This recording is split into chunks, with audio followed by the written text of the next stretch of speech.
We're recording. We are recording. It's official. Good morning, everyone, and welcome to the July gathering of the Charitable Roundtable. My name is Mary Jenkins, and I am excited to be one of the people that are we're part of like the steering committee. There are individuals here that have put our brains together to come up with topics that are relevant for nonprofits and those that are friends of nonprofits. And so you are in for a treat on today. But before we get started, I want to remind everyone to please put your name, contact information in the chat so that way we can follow up with you. The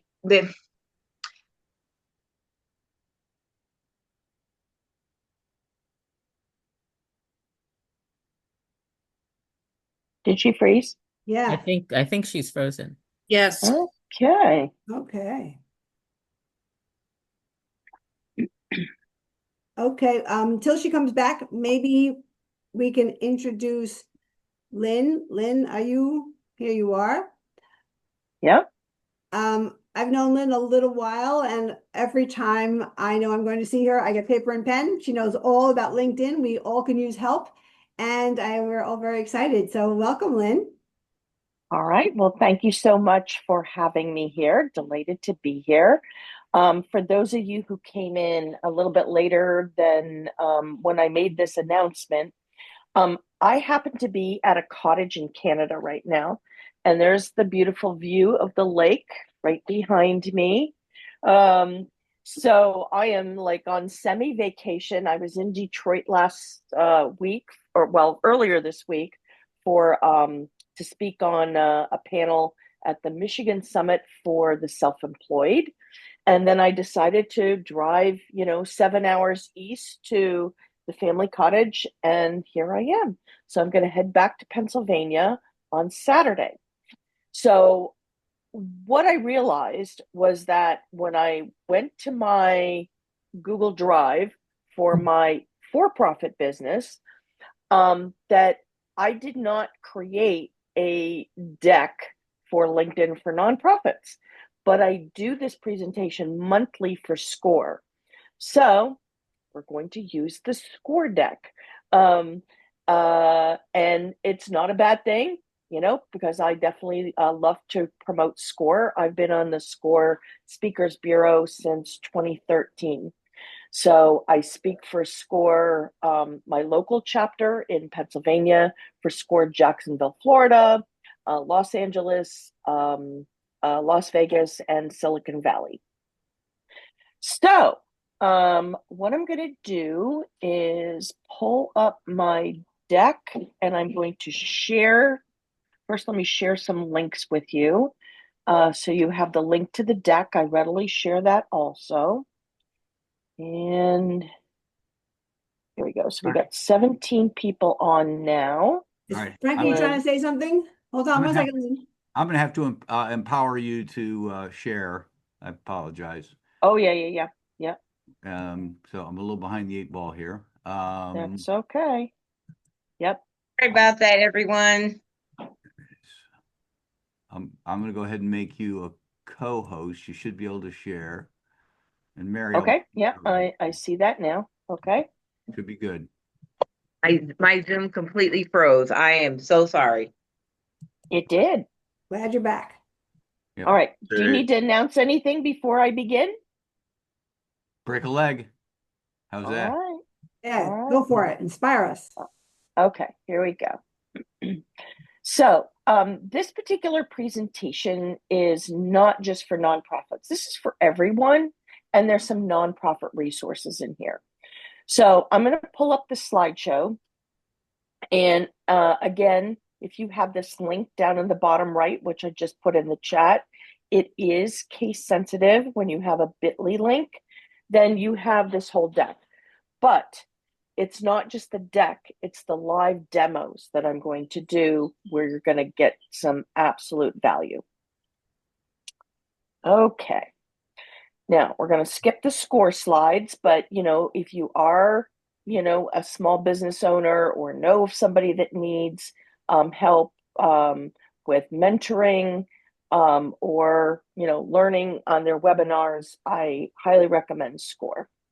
So here's some helpful links. And here is my bio. So just to recap real quick, I wear three basic hats. Hat number one is I write resumes, LinkedIn profiles, and focus on keywords. And I also write LinkedIn company pages. Hat number two is I'm the executive director of a 501c3 nonprofit called Great Careers Network. And we run 18 to 25 career education events a month, typically online.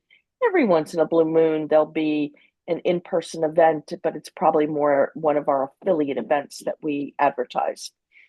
The third hat that I'm wearing is I'm working on, or I should say, I should be working on my doctoral dissertation on the topic of LinkedIn for job seekers.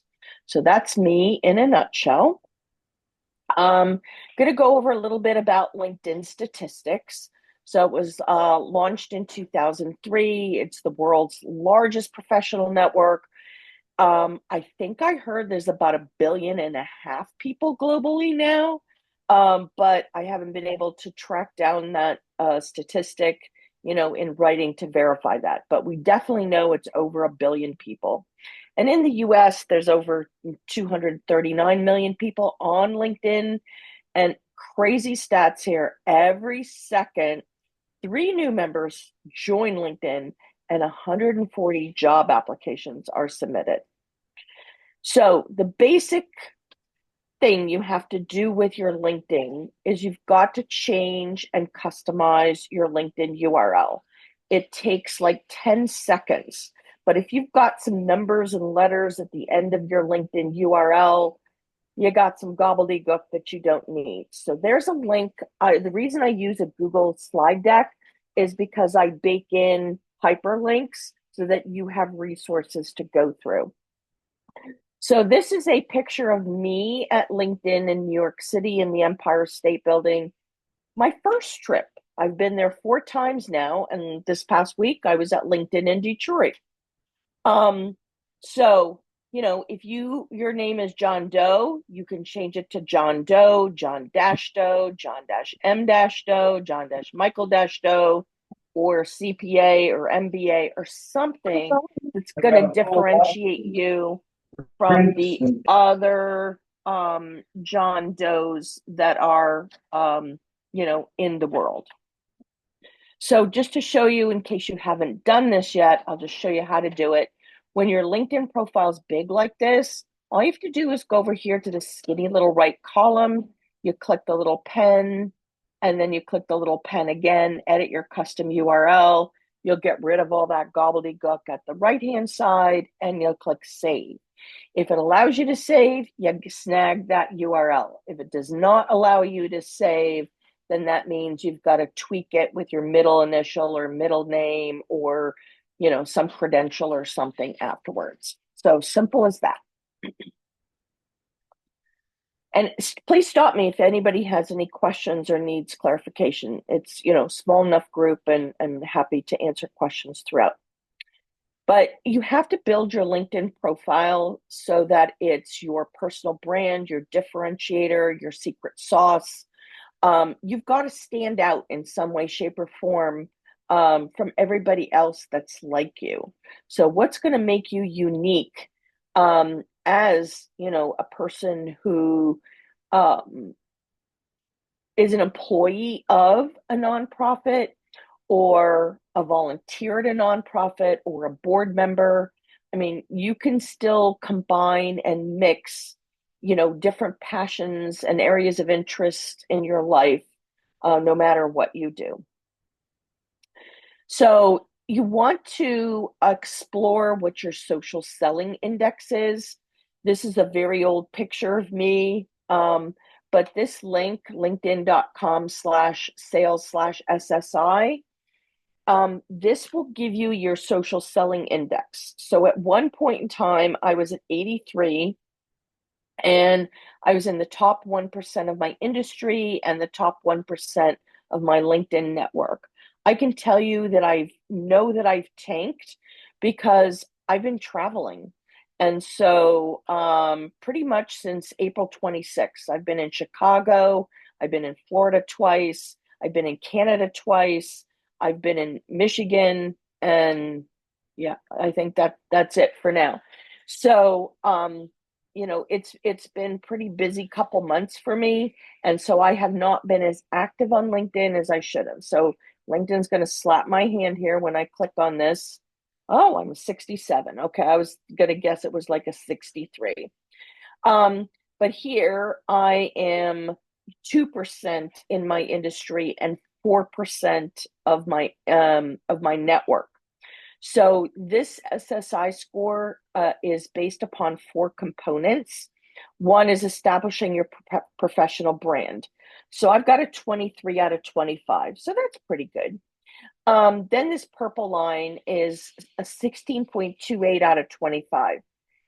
So I have Sales Navigator as a nonprofit, and I will share some benefits of where you can get a discount for a year for Sales Navigator if you want to play with it.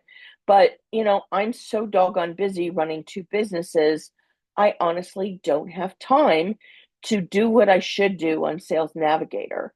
And I really don't know how well enough. I need some training to figure out how can I seize the opportunities to find the people that I want to reach out to in Sales Navigator who are job seekers who might come to my nonprofit.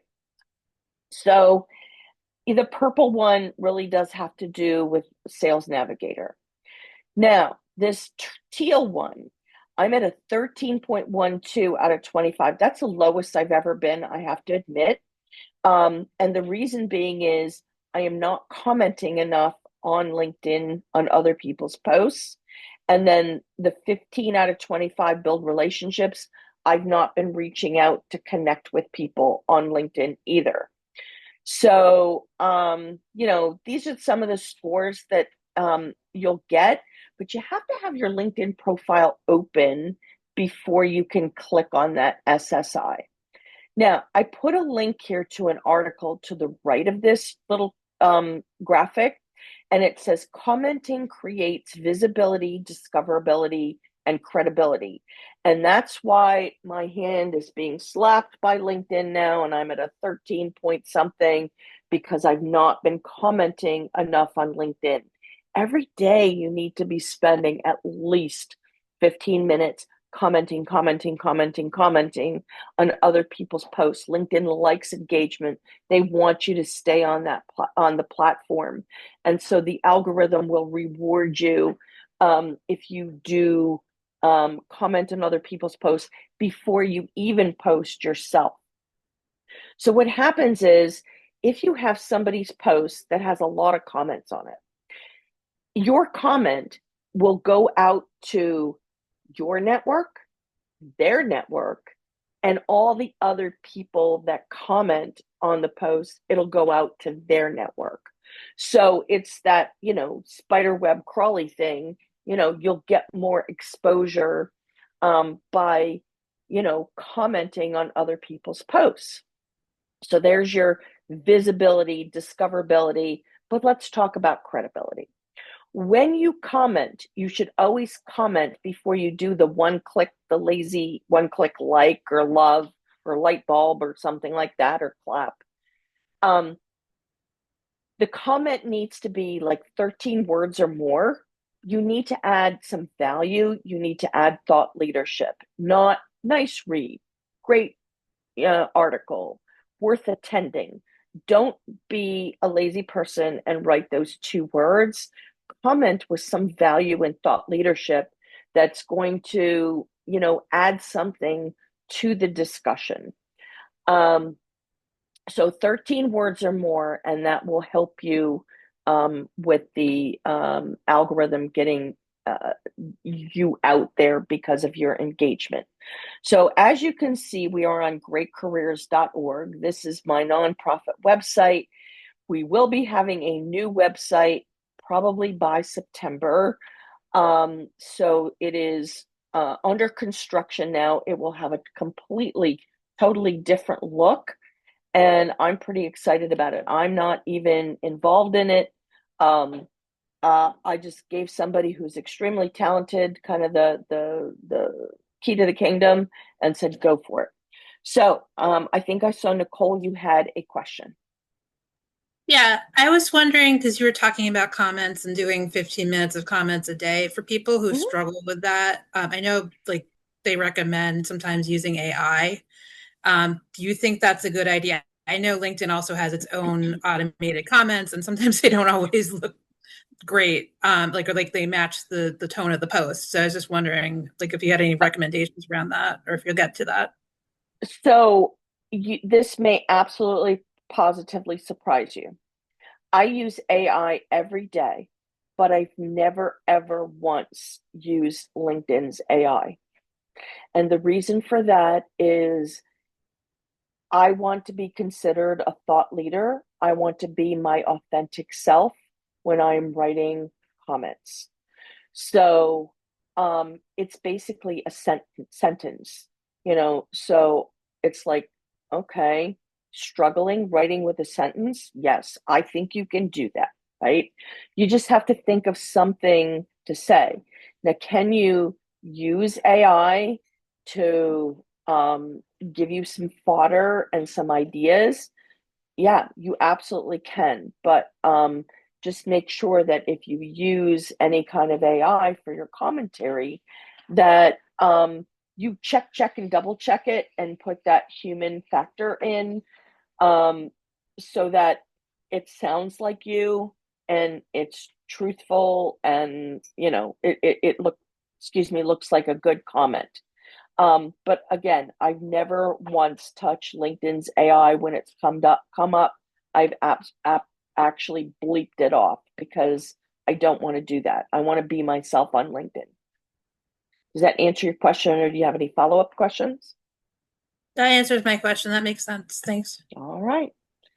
Okay, so banner. You've got to have a banner that is memorable. This top right one is the standard default banner, and it's not going to do anything for you. It doesn't help you build your personal brand. You don't want waterfalls, beach scenes, mountains that you ski at, mountains that you climb. You don't want any of that as part of your banner, because this is a business platform. This is not Facebook, where you're sharing your personal interest of skiing or snowboarding or beaching or anything like that.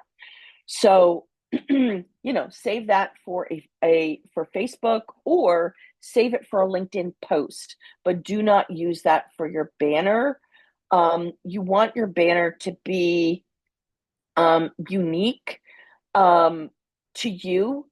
It's your billboard. It's how you're going to advertise yourself. So if you're driving down the highway, you see all these different billboards that are very unique and different. And so think of this as your billboard, your virtual billboard. Now, the one at the bottom right, it says, I am equity because equity starts with everyone. Well, I am a 501c3 nonprofit that is not just DEI, but I'm going to add the BAJ on the end of that, meaning belonging, accessibility, and justice. So we are open and welcome everyone at our nonprofit. So if I was in the DEI space, I do believe in equity, but I would absolutely positively not use that banner. I would create a unique banner to me and what it is that I stood for. I'm gonna move my Zoom screen out of the way here. Okay. So here's some examples of some banners and different strokes for different folks. So top left is Charles Watkins. Now, I do have his permission, and anybody that I pull up, I have their permission to share their profiles. But we have a question. Go ahead. Somebody raise their hand. Marie or Mary or something. Sorry. My name is Mark, and what happens Mark. is so yeah, MERC. So I'm not new to LinkedIn. I've been on it for a few years now, and since May, I mean, I'm an entrepreneur and I own a television network, all that stuff. But I've been on LinkedIn since for a couple of years now, and since May, I had about 5,000, followers and stuff like that. Now in the last 2 months, I accumulated 2,700 followers, which I don't know by LinkedIn standards, is that good or bad? Most people tell me it's pretty good. I accumulate 2,700 people in 2 months. And so I also represent one of which is going to be the largest fundraising organization in the world called Inspire.world, which will really benefit you and your nonprofit because it's free. Everything is free, and you hit 50% of the profits you sell on the websites. So it's going to be great for you. So I wanted to mention that to you because you're keep pushing nonprofits. God bless. And so I would like you to I'll give you permission 100% to look at my LinkedIn profile that I keep working on I adjust it all the time, and I do everything you're saying. The first thing I wake up in the morning, I literally go on there, I do my catch up. I wish everyone a happy birthday. I always congratulate people on when they're posting their stuff and congratulating everybody and all that fun stuff. I do all that. I do that on Facebook too. I wish everybody a happy birthday every day. But because I think everyone should have somebody say happy birthday to them. And so I mean, I would love for you to look at mine because I just changed a little bit around. I was doing almost like a promotional. Now I just do what I collaborate with. So please, by all means, I would love for you to look at my personal LinkedIn, and I'm pretty popular. So I'm saying is I'd love for you to look at and I give you full permission to critique it. I may not have time to do that with what Well, I'm going to cover today, but we could and I connected with potentially you. So do that when you on another day. Yep. Sure. All right. So I'm going to keep going here. So how do you build your brand on LinkedIn? You got to be memorable. So you've got to build that banner, that billboard for yourself. So as I started, Charles Watkins, he was a job seeker and then he became a client seeker when he bought a franchise, and he's now a business and executive coach. So his thing, the verbiage below his title is transformer solving complex problems. So I'm going to call that a USP, a unique selling proposition. And I think everybody should have some sort of a unique selling proposition to differentiate themselves from others.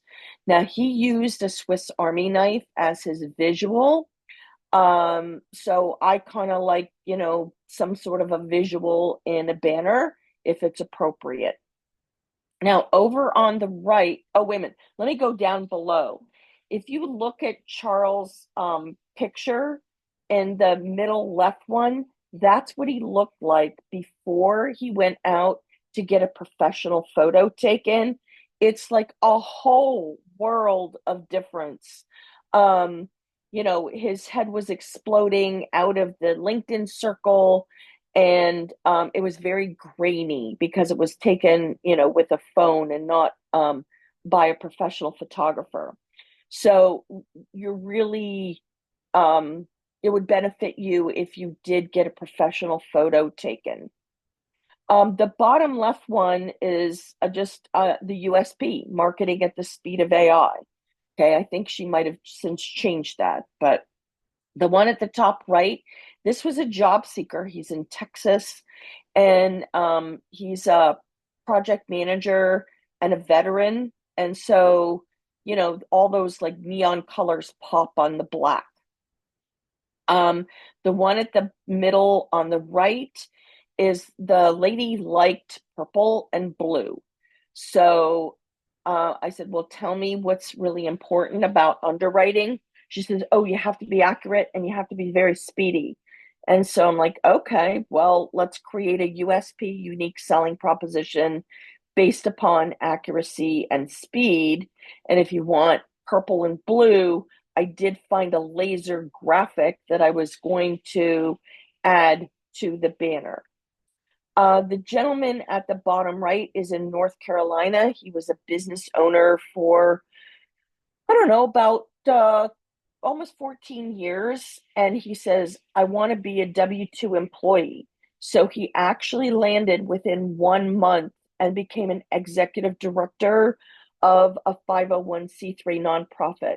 So you absolutely positively can reinvent yourself from for-profit to nonprofit, or vice versa, or a military to higher education or nonprofit or, any combination. You can change industries, whatever it is you want to do. For me, it's all about positioning and keywords. And some of those keywords might be part of your USP. And I will be doing some demos on that. So here's somebody who she's changed since I took an image of this, but she did run 3 businesses. So she was doing franchisor business, own a franchise, and realtor. But let's take a look at her headline down at the bottom. So it says franchisor business, franchise consultant, realtor. Better than a triple dip ice cream, providing you with a trifecta of solutions to multiply your business, find the right fit business or real estate. So if it made you smile a little bit or smirk, with the triple dip ice cream, that's exactly what we're trying to do. How do you become memorable? How do you stand out and differentiate yourself from other people that are like you?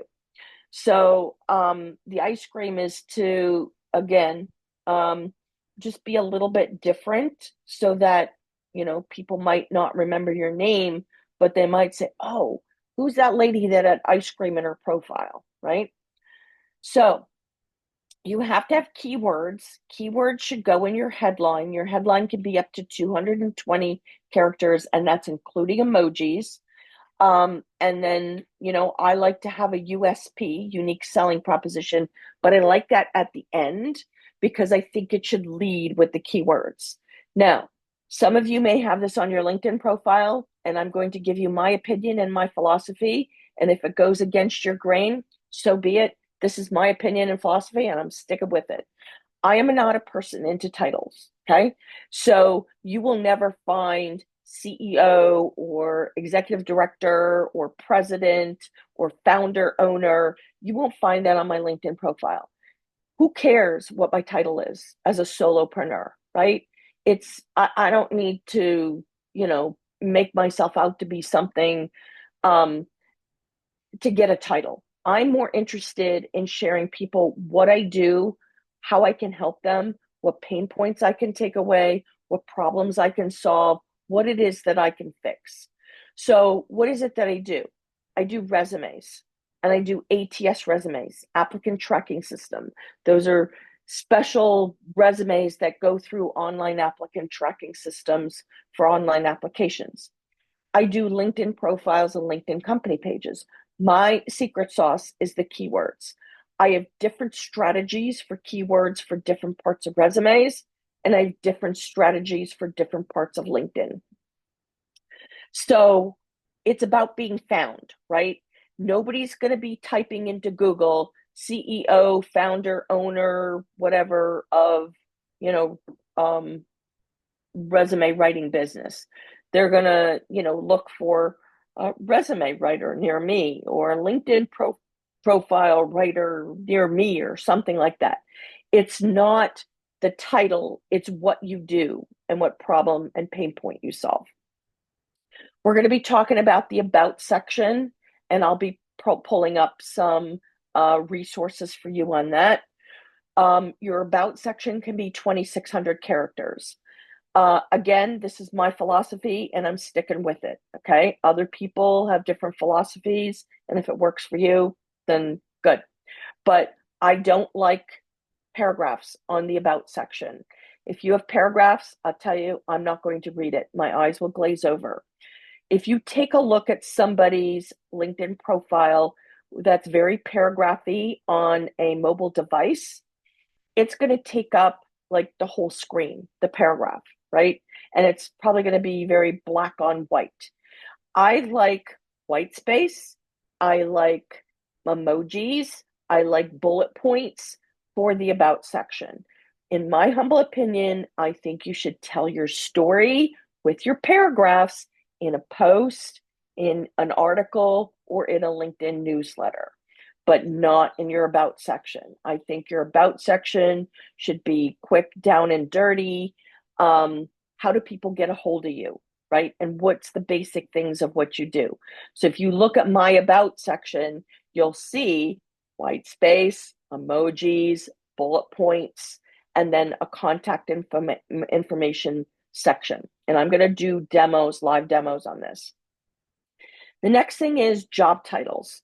If you are a job seeker, I highly recommend that you use some of the techniques that I'm going to show you live demo for getting the right job title in that's in LinkedIn's database so that you can be found.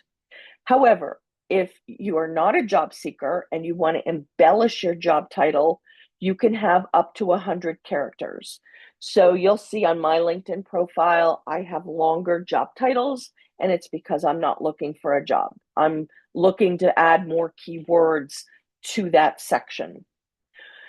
Once upon a time, we used to only be able to have 50 skills, and now we can have 100 skills. So, that's a benefit too. And my LinkedIn profile, I have a lot of words that are not in LinkedIn's database, and I haven't changed them, and it's okay. I'm using this as a teaching experience of what not to do, right? I'll show you what not to do versus what to do. So I just leave mine as is, so I can, do my demos and whatnot. So I also put details in, my professional experience where you have what it is that you do, what have you accomplished, what have you achieved. And that's good for a job seeker or a client seeker or somebody who is employed. So I'll show you how I do that. That will be coming up. All right, first thing we're going to do is we're going to talk about LinkedIn's database. Case and spelling matter. So we all know what SOP is, standard operating procedure. So there's somebody I saw on LinkedIn. He had a capital S, small o, small p, a capital S, capital O, capital P, and standard operating procedure, parentheses, capital SOP, close parentheses. Okay, so to me, that is a waste of a couple of keywords. So let's go down to LinkedIn's database in the skills section. All right, so here's skills. I want resume writing and LinkedIn training, as my top two showing. But let's say I'm going to put a plus sign here and I type capital S, small o, cap P, small p. You don't see that in LinkedIn's database. What if I were to type capital S, capital O, capital P? Right here, you don't see that in LinkedIn's database, okay? Your only choice, if you want to be found, is to choose this one and then save it and add it. So that's why you'll see on my LinkedIn profile, I have a bunch of things that really truly should go. So I'll give you an example of that. Let me go to my pen here. And if I were to go to, here's email marketing. That's the one I want to have. But once upon a time, I don't know if it's still here. I think I had MailChimp and Constant Contact. Yeah, here's Constant Contact and MailChimp. That is not in LinkedIn's database. Okay. So that was me adding from my brain the two email marketing platforms that I was familiar with. But here I have 93 endorsements, so what are you going to do? I really should, do a cleanup of all this, but guess what? I really don't care about that because I am not putting out my services to do email marketing, Constant Contact, MailChimp, Aweber, MadMimi, or any of the other platforms. So I just leave it there just to kind of hover. So I had a client, and if you go down to my recommendation section, you'll see Dr. Laura. So she wanted to put down medical director. So here, if I click the plus sign and I type in medical director, it's not there. My choice down here in the skills section is medical directors. So she's a DO, doctor, and she never had a position as a medical director before, but we positioned her for the future forward. She had a little over 100 connections. And because we were very detailed on the keywords through data-driven decision making, she was actually found for the position and landed. She was found 2 weeks after we finished detailing and optimizing her LinkedIn profile. And then she started, within a month after that, after they did all the clearances and paperwork. So I truly believe that you can be found by keywords with the right positioning and the right keywords, in strategic places in LinkedIn. So, any questions about the skills section and the database before I move on to another one? Okay, next one I'm going to do is LinkedIn GitHub Career Explorer. The people who are entrepreneurs or employed may not necessarily know about this because it's promoted a lot for job seekers, but you do need to know about this. So I'm going to click on that hyperlink and I'm going to take you down here. I'm going to go down to the bottom-ish and find the sweet spot here. Okay, this says explore job transitions. Well, you may not be looking for a job like me, but it's still very important for keywords. So let's go to Columbus, Ohio, okay, metropolitan area, okay, because that's where Frank is. So we're going to look up, let's see if there's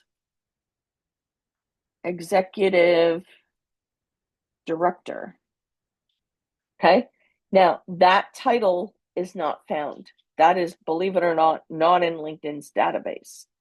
So what's the closest thing to it? Well, you could do director, okay. Academic, advertising, athletic, band, brand, casting, choir, like, and you say, okay, I don't think anything here, it doesn't match me. Okay, so now I have to go on to something else. So let's do nonprofit, okay? Nothing's coming up non-profit. What about non-dash profit? Nope, nothing's coming up there either. So you have to come up with the closest thing to you if it's not in LinkedIn's database. So let's go with, let's try attorney. Oops, I got to spell that right. Okay, there's an immigration attorney, intellectual property attorney, tax attorney. Okay, what if we were to do legal? Chief legal officer, legal administrator, legal assistant, associate, legal director, researcher. There's all kinds of things there. What if we were to do counsel? Oops, I've got to get the space out of there. Okay, there's counselor, right? So, what if we were to do Esquire? I don't know. I don't think anything will be in there, but you see what I'm saying? Not everything you want is going to be in there.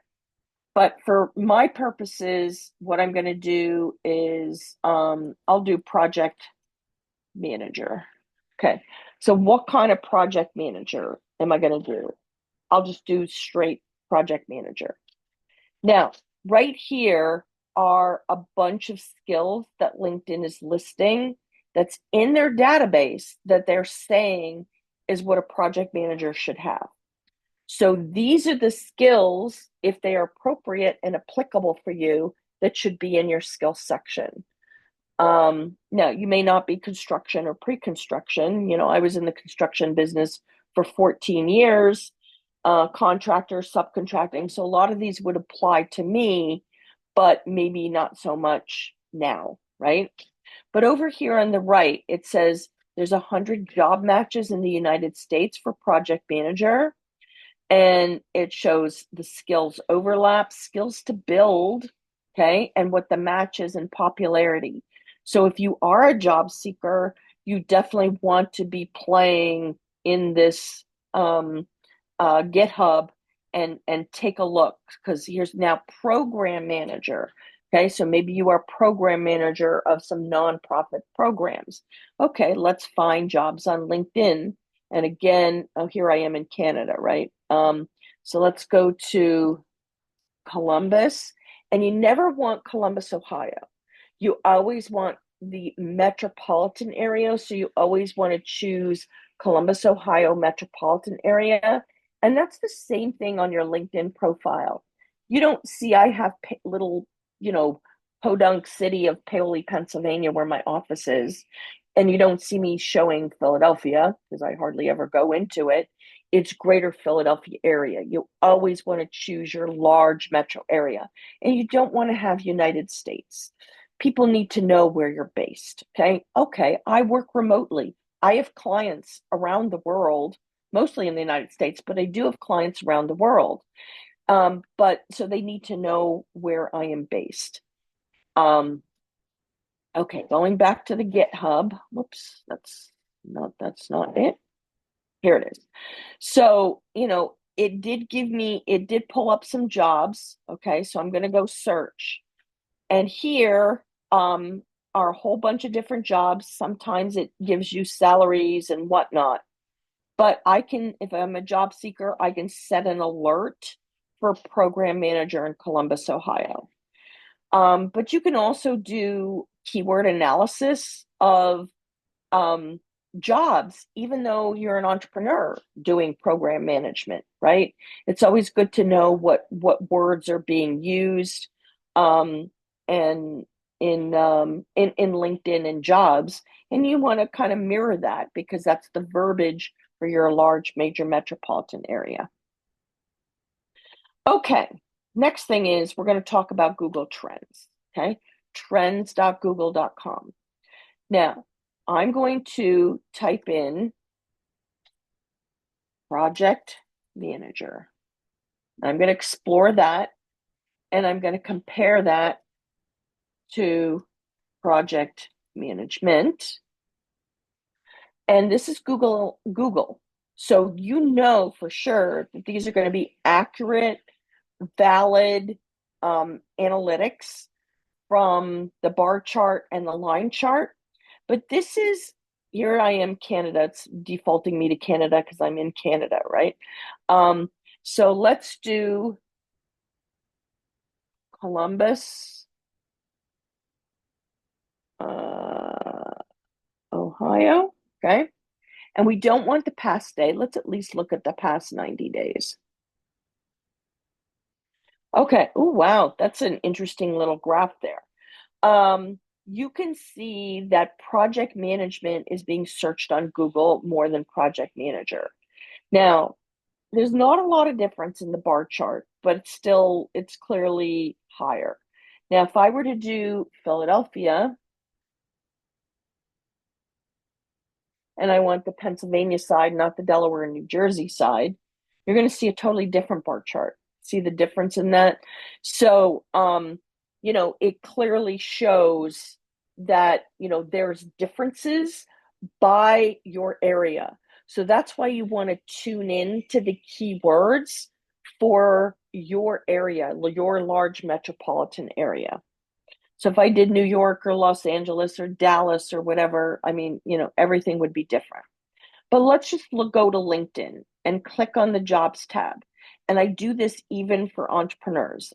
You're going to be surprised here. So project manager, Columbus, Ohio metropolitan area.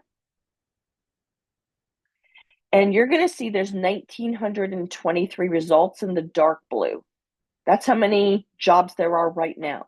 Will it change 2 seconds from now? Yeah, could be. Tomorrow, yeah.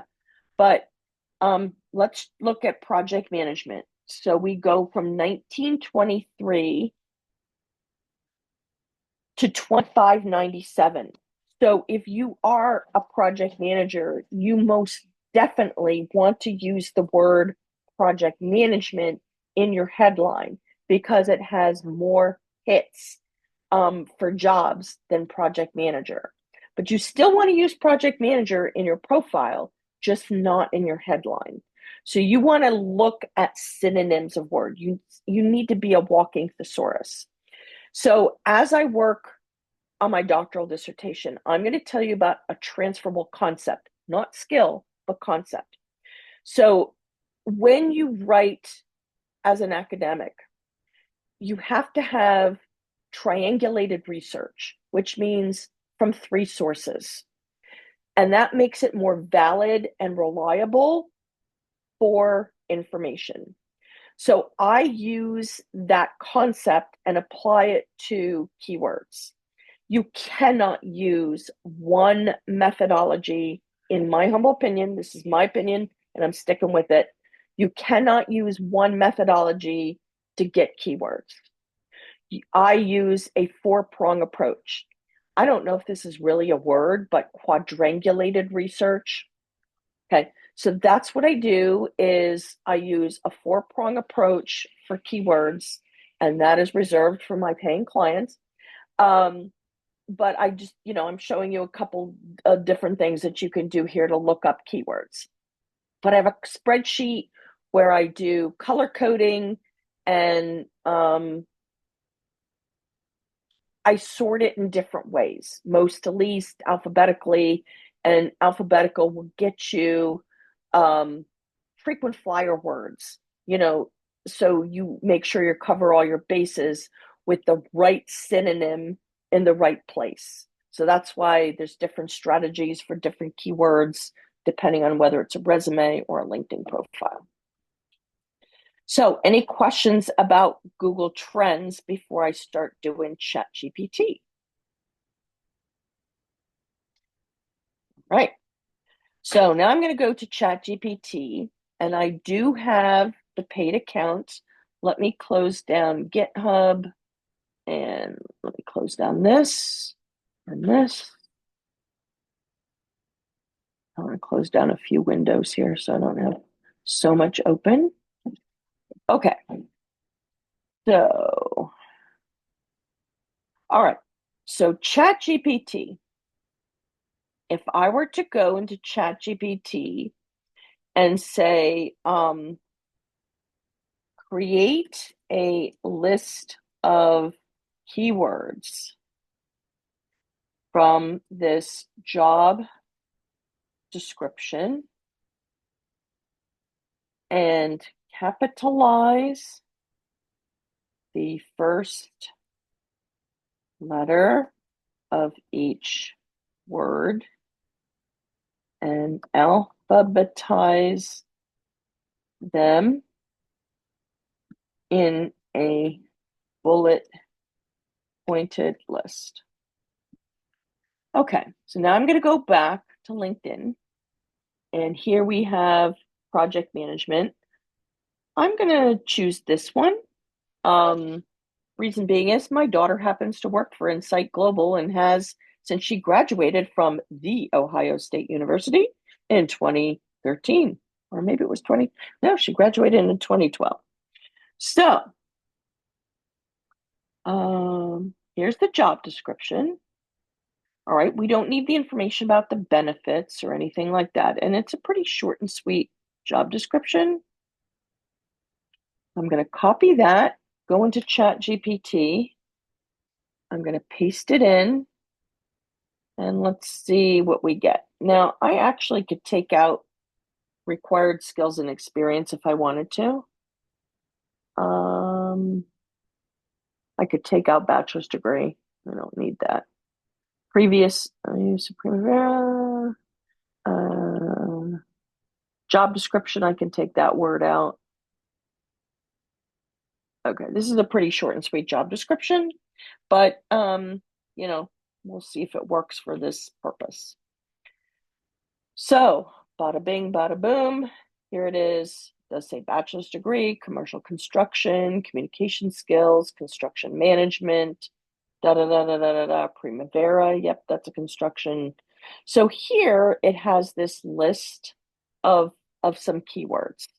So that gives us an idea of what they're looking for. Well, Are all these words in LinkedIn's database? I don't know, right? You don't know what you don't know. So you have to do a lot of analysis of keywords to find out, what's going to go where. But that is an example of getting some keywords out of ChatGPT. Any questions before I move on? All right. Now, LinkedIn headlines. So you have to, again, differentiate yourself in some way, shape, or form. I like the key titles without the, it's the focus on what it is that you do, key title, not founder, CEO, blah, blah, blah. And then other keywords, and then your USP. So here is a prompt we can, let's get out of this one. Here's a prompt we can put into ChatGPT. Hold on, maybe it's here. Okay, here. It's on this page. So I'm going to go into ChatGPT. I'm going to start a new chat. And here's the prompt. Create a unique selling proposition of less than 10 words for someone who is a software test engineer but delivers a high quality user experience. Well, let's change this example up and let's do program manager.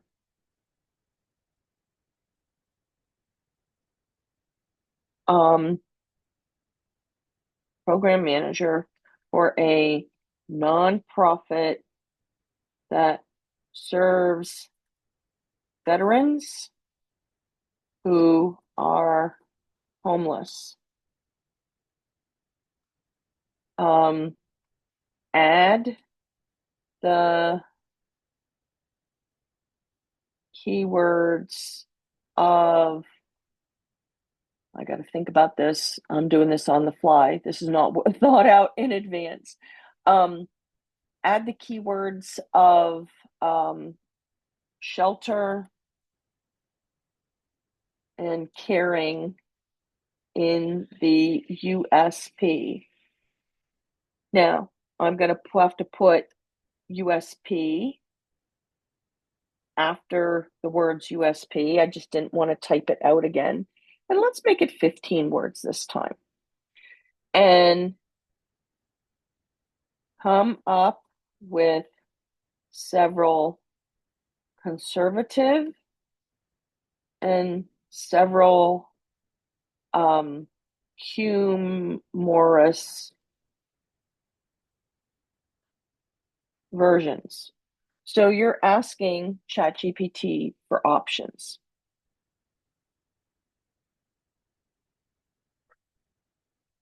Providing shelter with purpose and caring for every veteran's journey home, caring leadership, delivering shelter and hope to veterans in need, building shelter solutions through strategic caring program management, etc. Now, here's humorous ones. Running programs with military precision, shelter solutions, and a whole lot of caring. I bring shelter, structure, and strong coffee to the front lines of veteran care. Part-time program manager, full-time shelter superhero with a big heart. So when you get into the ones that are a little bit more humorous, that's the idea, is how do you become memorable? I mean, you could take either approach of being more conservative, or you can add a little spice to it and maybe make people who are down, on their luck and make them smile, right? Not that we know that if they're on LinkedIn, but they may have, some help or support system. And it's always good for people to know who you are and what you do. Now, if I was going to go back to LinkedIn, this example is going to come up a little later, but I'm going to just show you to you now. So let's say the word in the unique selling proposition, which is different and memorable. It's like, okay, I met this guy at a networking event. I know I got his business card. I know I connected with him on LinkedIn. And I know he had something to do with pigs. So I could first look up the word pig. I'm like, oh, well, what do pigs do? Pigs oink. So let's put the word oink in. So any word can be searched in LinkedIn's database. So there's oink, here's people, and I'm going to look up first level connections. Ah, there he is. Now I remember, right? So here he is empowering small businesses with comprehensive digital solutions, web development, graphic design, branding, marketing. Lots of keywords in there, so you know what he does and who his target is, small businesses. Huff and puff and blow that old website down to make your branding oink. So again, if that made you smile or laugh, right? That's the idea. It made an impression on you so that it is memorable. So how can you do that with yourself, right? So you can use ChatGPT to get fodder and ideas, and you can take it and run with it so that taking my car, okay. No worries. So that, you've got something to bite on and add it to your LinkedIn profile. Now, I've written some articles about this. So if I go into greatcareers.org, let's just start with the home page here. Okay, but you can get to this at any page. And our website will be changing by September. It'll have a total different look. But we're going to just start with this now. If I put in headline, I've written several articles about it, but we want the most current one. So here's February 20th, how to craft a standout LinkedIn headline step by step. I will put that in the chat. And here are step-by-step instructions for job seekers, for entrepreneurs and business owners, and the same thing would go for employed people. And here's your unique selling proposition that leads you to another hyperlinked article. And so here's a couple end examples. So here's the huff and puff, with the oink. Here's another one who's somebody in marketing. And they were telling me on their LinkedIn profile, I didn't know them. I still don't know them, but they were telling me how they got really good conversions and engagement. And I'm like, well, maybe not so much on your LinkedIn profile. Maybe you can do that for a business. But here's conversions and engagement better than hot, buttery popcorn at the movies. So again, if it makes an impression and you remember that, oh, hot, buttery popcorn, or even popcorn, yes, we can look up the word popcorn in LinkedIn, and you'll see how many people have used popcorn in their profile in some way, shape, or form. So I am working on a charity golf event for Monday for my local business association. So when I'm looking for golfers or potential sponsors, right, here I can find golfers, and I want it in, my location. Oops. Did that come up as Greater Philadelphia? Yep, show results. Okay, so there are 12 people here that are first level connections that are golfers. Actually, no, 12 additional search filters, right? No, there's a whole bunch of pages of people who are golfers. So if you put those keywords that are important to you somewhere in your profile, you will be found. All right, I'm looking at the time. So let me go back to the other slide here. So here is, I just did the demo for the LinkedIn headline. I used ChatGPT to get fodder, but I wanted to show you Emojipedia. So Emojipedia is easy peasy to get emojis, and you can, let's say you wanted a gear, okay? So all you're gonna do is type gear, you click on gear, you click copy, and then I can put that into the chat and paste. It's as simple as that. So if you're going to put emojis in your headline, I would put no more than 1 or 2, and I put them more towards the end. It's more about the keywords and, Google indexing and all that than it is the emojis. But in your about section, you definitely want to have emojis to make it more fun to read. And I'm a boomer, so it shows that I'm not a technological dinosaur, and that I do know how to put emojis in my profile. So here is my latest article on the about section, and I will plop that in the chat.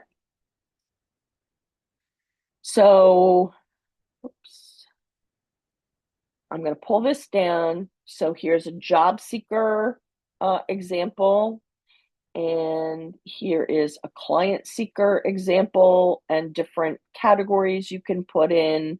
And so I'm going to pull up a couple examples here just so you can see what I'm talking about versus the Charles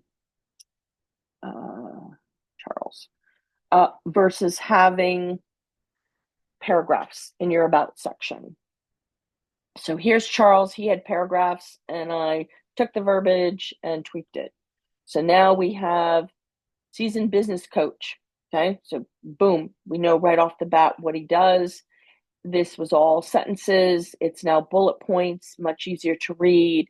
Capital letters with an emoji for this section. Ideal client, client's biggest problems, why coaching services are essential, impact of business challenges, why choose me, how it works, take the assessment, contact info, open for business, out open to business.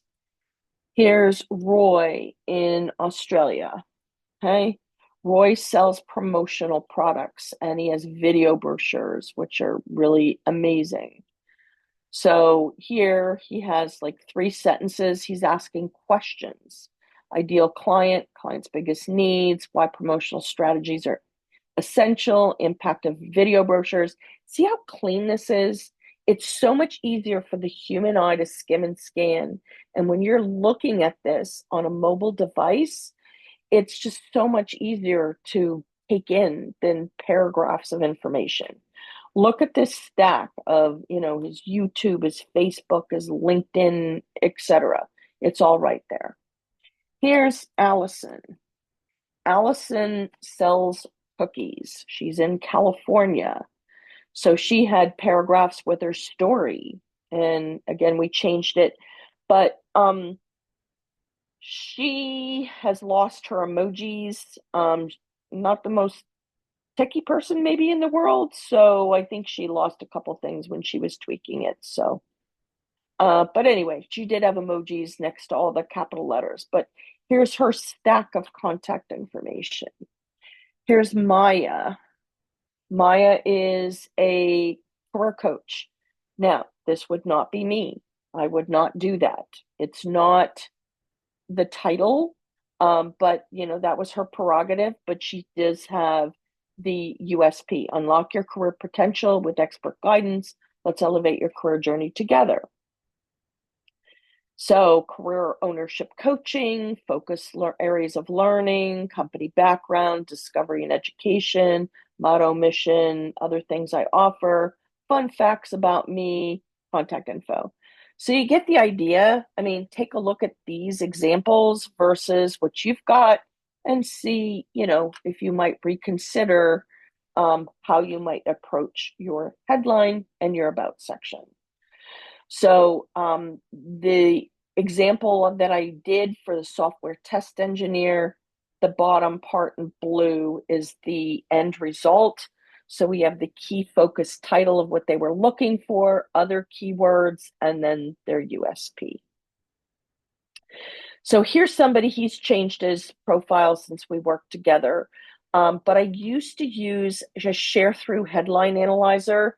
A year ago, they changed it, and now it's a paid thing. You get a couple freebies out of it. So I can't really do a demo. And I used to put the whole LinkedIn headline in.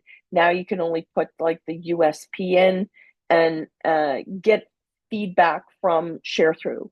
But there's lots of other headline analyzers, and that's something that I do present on through SCORE. But here he is, creative director, senior graphic designer, branding strategist. Crafting compelling visual stories to elevate brands from down under to up over the top with cutting edge creative solutions. Can you tell he's an Aussie, right? We're going with his authenticity with the down under. Now, here was his about section, and I'll do this in my best Aussie accent. G'day, need some Aussie ingenuity and design expertise. So there you go. So I just thought it was fun to, add his authenticity and his roots in there. I have other people who speak multiple languages, and I like to put all the different flags in.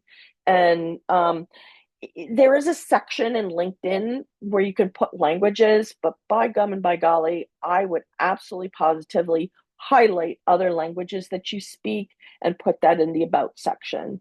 The flags add color, and people may not get down to the bottom, to look for that section. But if those are skills that you have, I would definitely highlight them.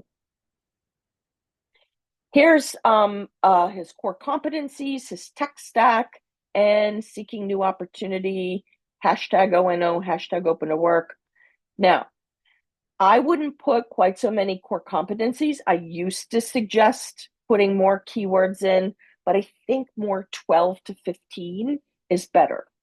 Now, if you are a geek, and you have tech stack, here's technical skills, that are stacked vertically and alphabetically.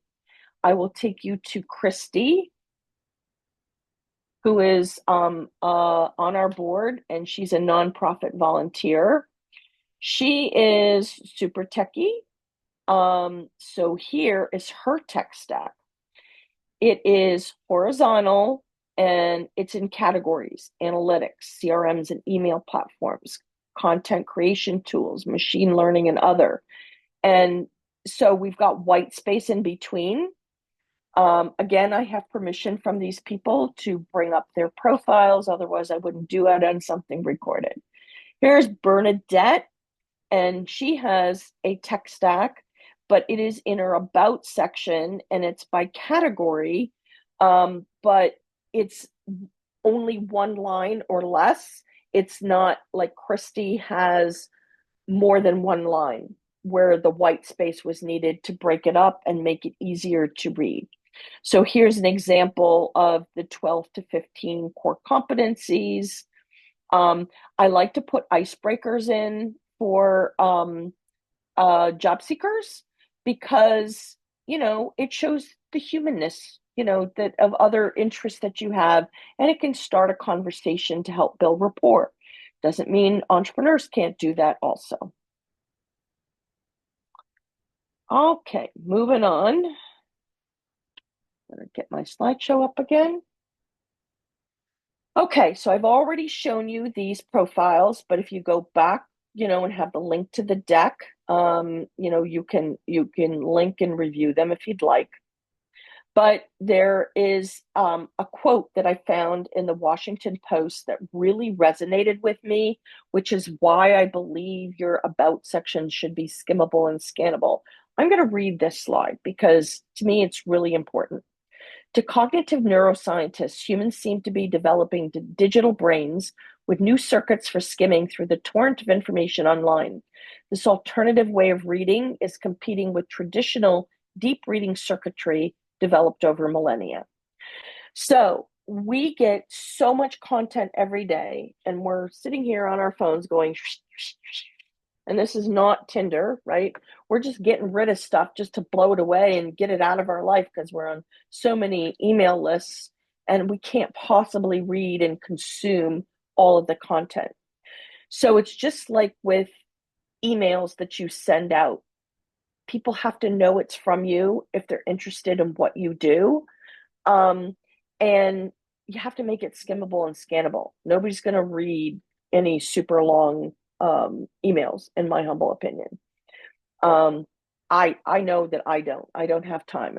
If I can skim and scan something, that would be, your benefit if you're trying to reach me. Give it to me in little chunks, bullet pointy emojis, etc. So you can add media to your LinkedIn profile. You can build a career portfolio. If you're a nonprofit, you can share different projects, you can share pictures of your events and who you help serve. You can publish on LinkedIn. There's hashtag tips, and this article, there's 57 post ideas in this article, and I'll put this in the chat, of things that you can post on LinkedIn.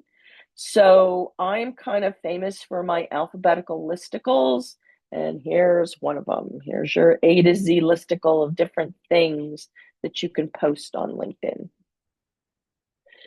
So 100 skills, you have to make sure that your skills are in the LinkedIn database, like I showed you, and not like what's on my profile, which I just keep there to demonstrate what not to do.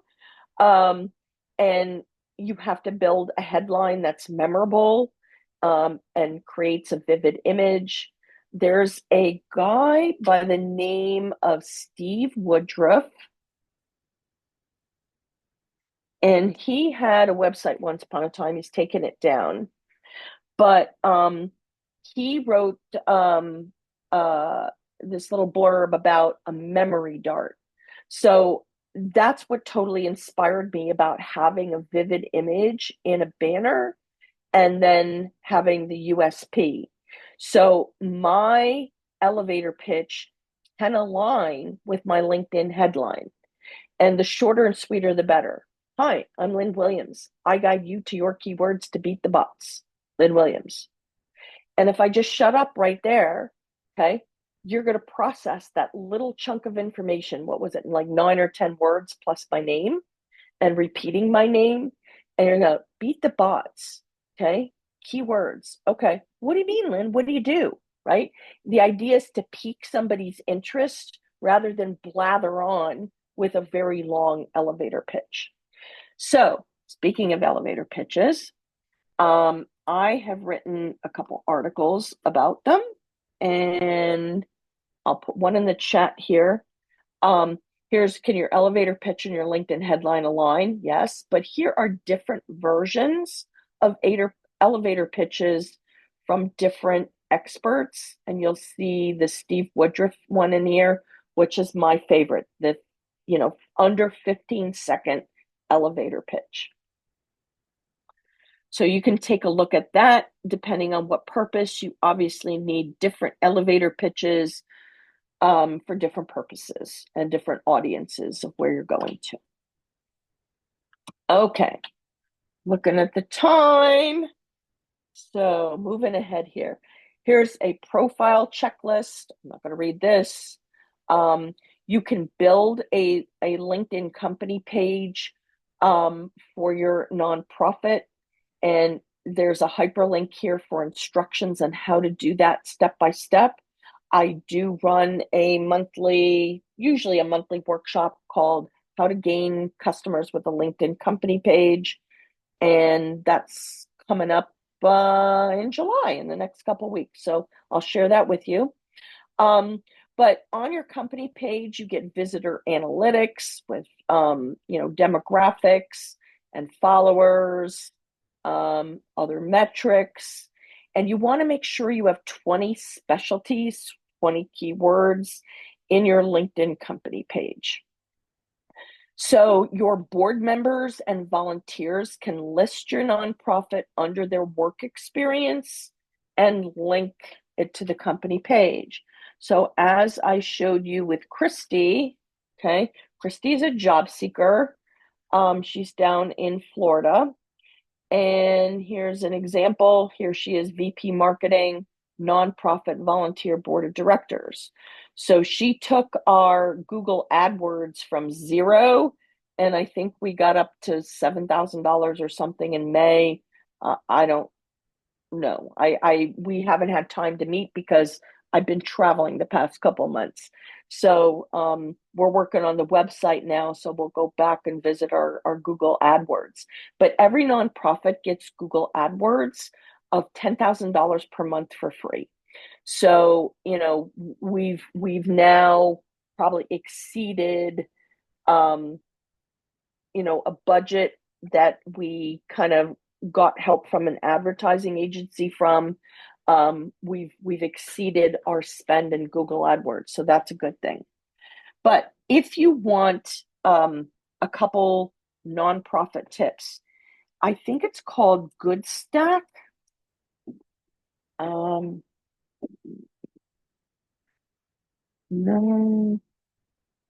No, it's not Good Stack. I'm gonna have to look that up on another Google Drive. But I got LinkedIn Sales Navigator at a 75% discount just for the first year. So I'm playing with it on behalf of the nonprofit, but I need more training. But let me go back on the deck here, because here's more nonprofit resources that are coming up. You can do Boolean searches on LinkedIn.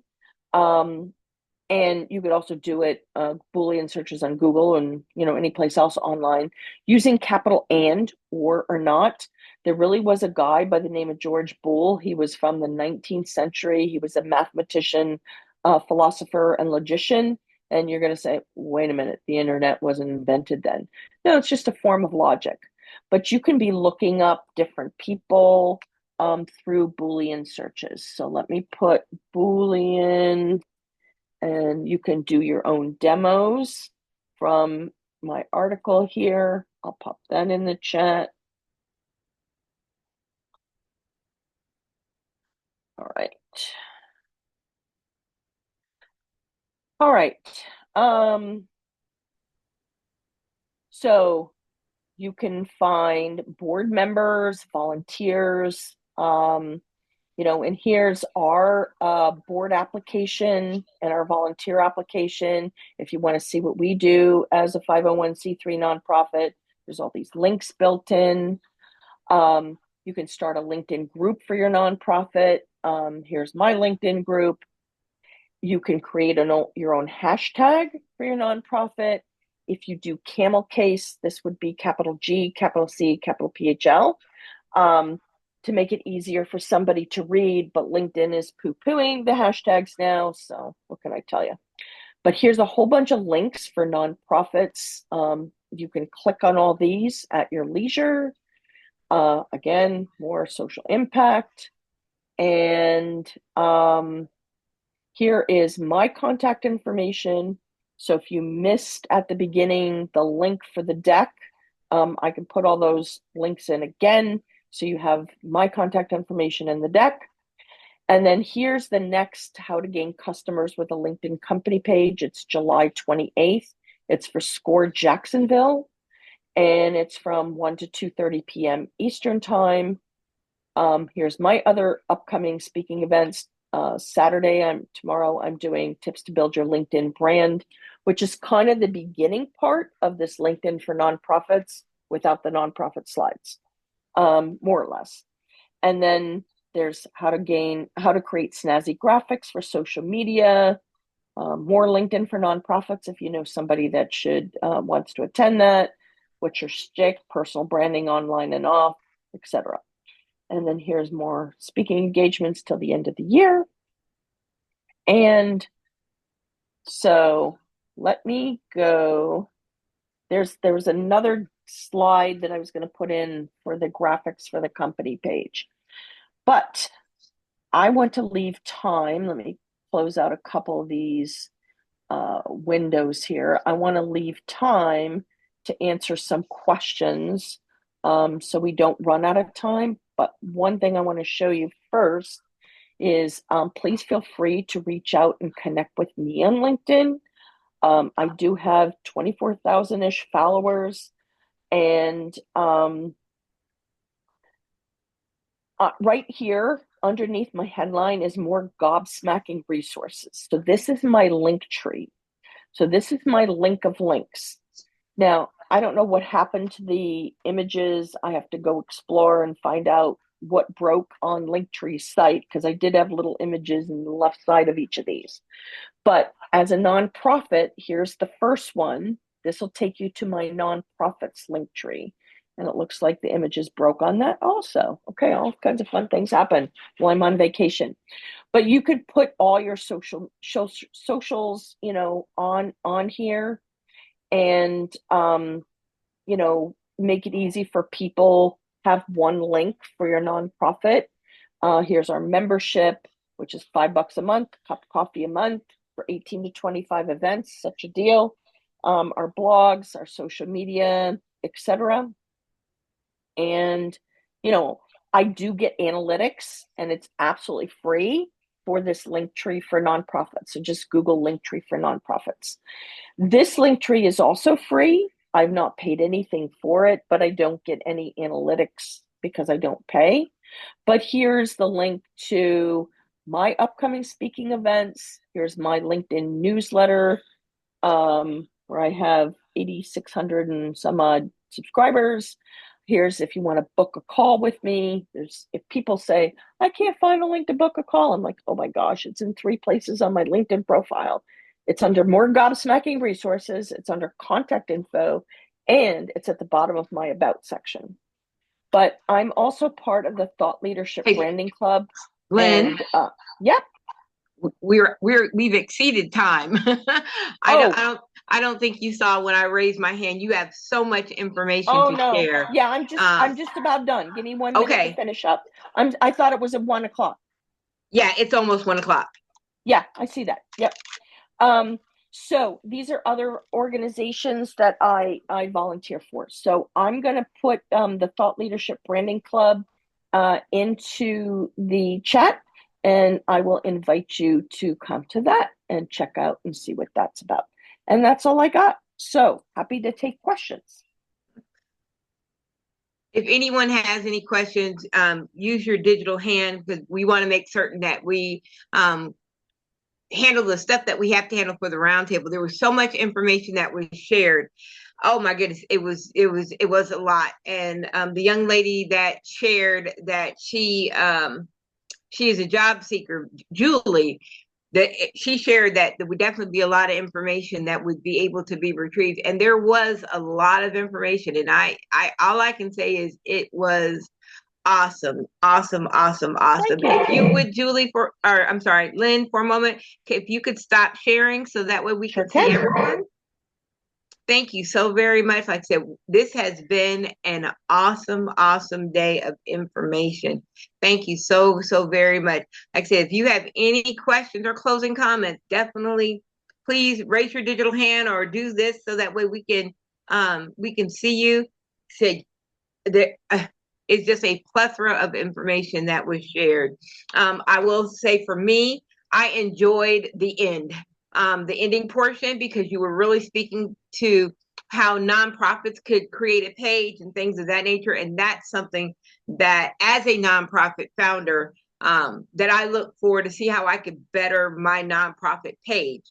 And so the information that you shared and the different things to look on with going to Boolean, and then link tree for nonprofits. That is powerful information. I will definitely look into it. So I want to say thank you for that. I do see that Faison. Yeah. All right, go ahead and take a couple minutes and give your thoughts. So great presentation, Lynn. I have a question. I would love to know your thoughts. So do we have 100 connection requests per week, or 200? Because some people say we can get to send 200 per week. So I think it depends whether you have a free account or a paid account. And just because I've been traveling for the past couple months, I can't say that I've kept up on LinkedIn. So the best thing to do is go on your menu bar on LinkedIn. You'll see a little picture and it says me underneath. If you click on the me and you click into help, then it's kind of self-serve for information, and just type in number of connections, and that will give you the current information, because LinkedIn doesn't always announce when they change things or update things, so it's best to, look things up so that you've got the most current information. Awesome. Thank you. Other questions? I'm looking for the Sales Navigator. Anyone? The Sales Discount. Navigator. Well, for a LinkedIn. lot of the nonprofits, the discounts can be found with with Sales Navigator and several other programs by using TechSoup. If you're in the nonprofit space, they have definitely incredible discounts beyond just what the normal of going to them. I don't think TechSoup has LinkedIn. If I remember correctly. I don't know, but I'm definitely going to check because I know they've been expanding and increasing. So that will be a task that we will check out and see if we can add that to the arsenal of resources that you provided. Salvador, I see you have your hand up. Yes, thank you so much for the presentation. This was an incredible amount of information. Sure. Forgive me, Lynn. 3 times you showed that link to get to the slides, and I was unable to get a screen capture or I foolishly tried to type it in, but it was just so fast. Could we get that in the chat, please? That'd mean a lot to I me. sure can. Yeah. Give me a second. I've got a couple other windows open. I'm looking for that discount for Sales Navigator for nonprofits. Okay. All right. Other questions while I look this up?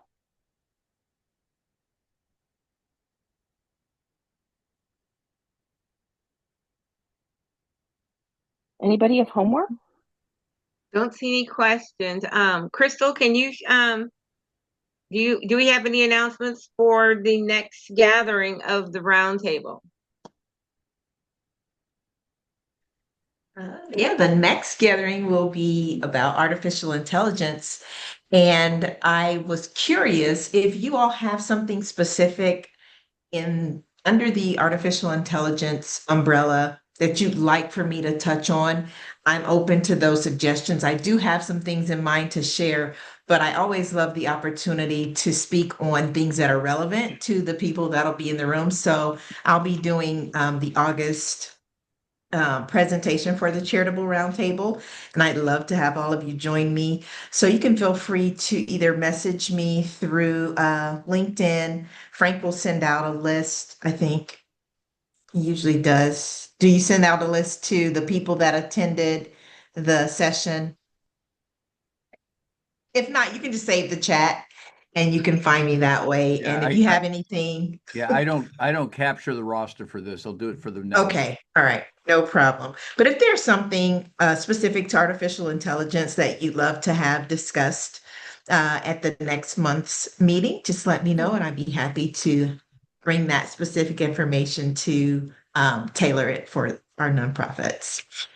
For AI, if you in your presentation, if you can include some specific examples of like, I'll just do my selfish plug. Say with Chat GPT, create a flyer for golf outing happening, or just something that where we can actually see it, actually have it in a hands-on example. Because I mean, I know I use Chat GPT, but I'm not that good at it. And so if you can give some specific examples, I think that would be really good as well. And so next month's gathering is on August the 8th. Definitely be sure to a couple things. So we have our YouTube channel. And so we want to make certain that everyone is invited to follow the YouTube channel, the Charitable Roundtable, where the reason that we record these gatherings is so that way people can go back and look. And so with the amount of information that was given on today by Ms. Lynn, definitely there is room because there's links and there's everything. And so I encourage you, definitely follow the page. I also, because we're coming to the end, again, I want to thank you, Lynn, for such information.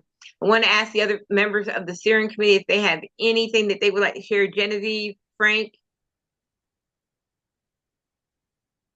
No, lots of information, lots of resources. Thank you, Lynn. Yep, I'm going to end recording at this point.